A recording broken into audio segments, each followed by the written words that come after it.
Hey guys, in this project we're going to be building a simple Express web server.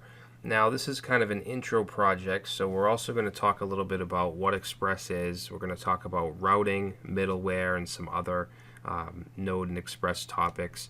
I'm going to show you how to create a very basic Node.js web server without Express, and then we're going to install Express, and I'm going to show you how to set up different routes. How to set a static path for a static web, so you can load static web pages such as about HTML, services HTML, and index. I'm also going to show you how we can serve JSON content. So if we go to /users, we can serve this JSON array. I'm going to show you how we can make it so that we can download files from our server. If we go to download, you'll see that it'll download a PDF.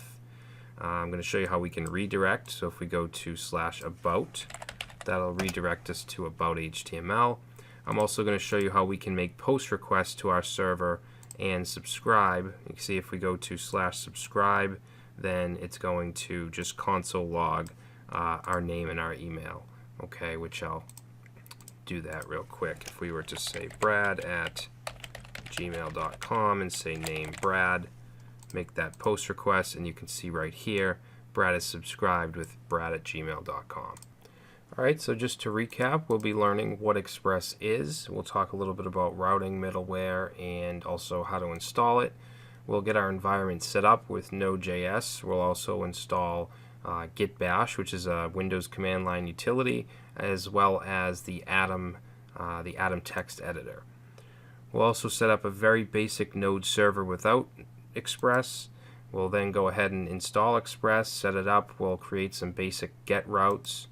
Then we'll set up a static web server with an index, an about, and a services page. And then we'll look at some more request types, such as serving JSON, downloads, as well as making post requests.